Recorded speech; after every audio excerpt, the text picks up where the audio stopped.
అందరు నమస్కారం అండి. అడ్వకేటు నక్కా రజని. చాలా మందికి ఆవిడ పేరు కన్నా రజని గదా! కన్నా రజని గదా! అనుకుంటారు. కాదు. ఆవిడ పేరు నక్కా రజని. ఆవిడ ఇంటి పేరు నక్క. అయితే ఈ నక్కా రజని ఎవరైతే ఉన్నారో ఆవిడ ఈ మధ్య ఆస్కార్ లెవెల్‌లో పెర్ఫార్మన్స్ చేస్తుందండి. Next level performance. నిజంగా ఆ నక్కకు తగ్గ పేరు రజనీ గారికి కరెక్ట్‌గా యాప్ట్ అవుద్ది.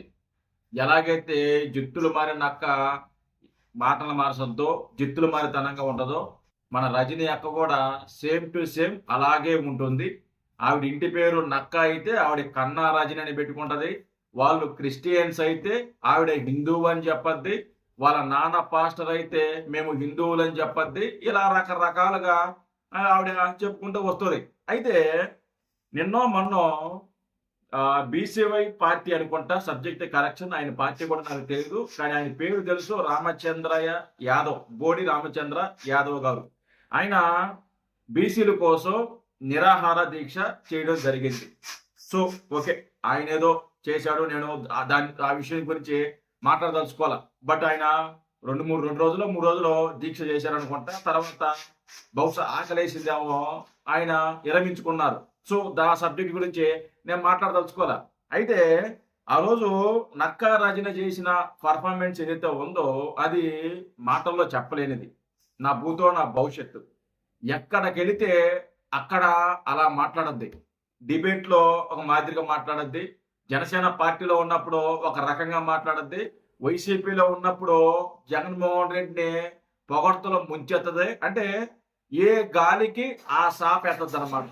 మనం బేసిక్ గా ఊర్లో ఈ పదం వాడుకుంటాం, ఏ గాలికి ఆ సాప ఎత్తరా అంటారు కదా. అలాగా ఏ గాలి తోలితే అటు వెళ్ళిపోద్ది రజనీ గారు. ఒకసారి ఆ బీసీవై పార్టీ ఆ నిరాహార దీక్షలో ఈ రజనీ అనే వ్యక్తి ఏం మాట్లాడింది అనేది ఒకసారి వినిపిస్తా, వినండి.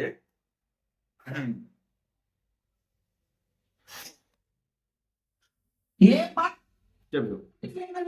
మీరు బీసీనే కదా. ఒక్క నిమిషం, ఫస్ట్ ఎక్కడ ఉన్నావా? ఒక్క నిమిషం.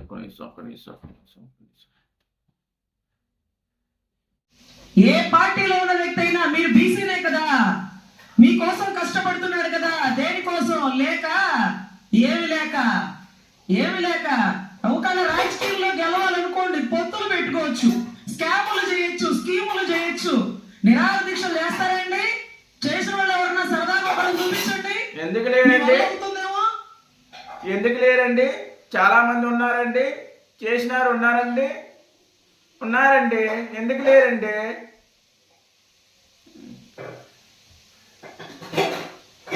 చెప్పు.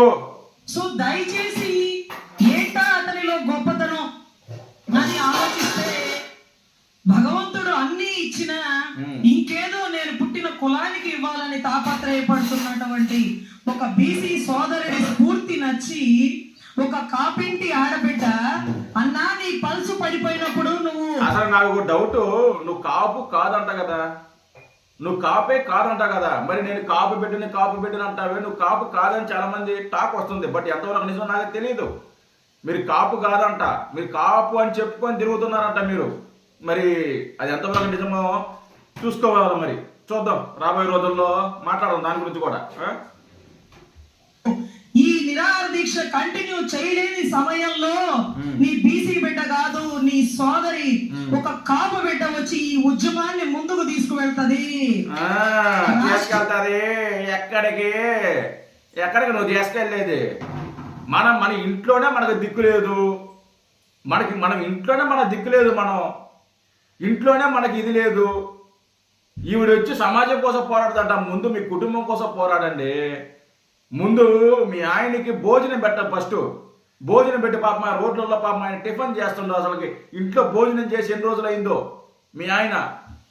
సరే, ఈ ఇంట్లో విషయాల గురించి మనం మాట్లాడకూడదు, కానీ చెప్తున్నా. ఏదైనా కానీ ఇల్లు గెలిచి రచ్చగలమంటారు పెద్దలు. మన ఇల్లుని మనం చక్క చేసుకోవాలి. మన ఇంట్లోనే గబ్బు పెట్టుకొని, మన ఇంట్లోనే దరిద్రాలని పెట్టుకొని, మన కుటుంబమే సరిగ్గా ఉండదు, మన ఇంట్లోనే మనం సరిగ్గా ఉండవు, మనం రోడ్డు మీదకి వచ్చేసి ఇతరులకి భవిష్యత్తు చేస్తాము, ఇతరులకు కాపాడేస్తాము, ఇతరుల ఉద్యమాలు చేసేస్తాము. ఎందుకు ఇలాంటి మాటలు చెప్పు రజనీ గారు? చెప్పు. ముందు మనం చూసుకోవాలి, తర్వాత జనాల గురించి. మనం చూసుకోలేనప్పుడు జనాలకు మనం ఏం చేస్తాము చెప్పు. ఈరోజు జగన్మోహన్ రెడ్డి ఉన్నాడు, కుటుంబానికి ఏం చేయలేదు, తల్లిదండ్రులకి తల్లికి చెల్లికి ఏం చేయలేదు. ఇంట్లోనే అంటే కుటుంబంలోనే తల్లి చెల్లికి న్యాయం చేయలేనివాడు ప్రజలకి ఏం న్యాయం చేస్తాడని ఓడించారు కదా, ఇంట్లో కూర్చోబెట్టారు కదా. జనాలు యాక్సెప్ట్ చేయరు. మనం బయటకు వచ్చి మాట్లాడుతున్నప్పుడు ముందు నీ సంగతి చూసుకో, నీ కుటుంబం సంగతి చూసుకో, తర్వాత మా సంగతి చూడు అని అంటారు. బట్ మనం మాత్రం మన ఇంట్లో వదిలే, ఇంకా మనం డెప్త్కి వెళ్తే మనకు మొత్తం బయటకు వచ్చేస్తాయి అన్నమాట. చెప్పు. రాష్ట్రం దిగి వస్తుందా, నాయకులు దిగి వస్తారా చూద్దాం.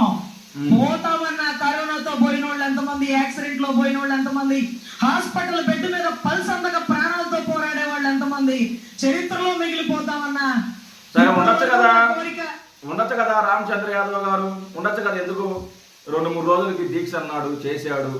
ఏదో బీసీని ఉద్ధరిస్తానన్నాడు, అది అన్నాడు, ఇది అన్నాడు. 2-3 రోజులు కూడా ఆయన ఉండలేకపోయాడు, చేయలేకపోయాడు. ఆయన దీక్ష విరమించుకున్నారంట, నాకు కూడా తెలియదు. ఎవరో మన వాళ్ళు చెప్తే కానీ నాకు తెలియదు. దీక్ష విరమించుకున్నారంట, 2 రోజులు 3 రోజులు ఉన్నారంట. మరి ఉండొచ్చు కదా, ఎందుకు ఉండలేకపోయారు? మీరు చెప్పినట్టు పోతే కదా, ఎందుకు ఉండలేకపోయారు? నువ్వు ఉండలేకపోయావా? ఇప్పుడు ఆయన తప్పుకున్నారు, దీక్ష విరమించుకున్నారు. నువ్వు పోయి దీక్ష చేయి. దమ్ముంటే నువ్వు పోయి దీక్ష చేయకపోయి బీసీల కోసం పోయి నిలబడిపోయి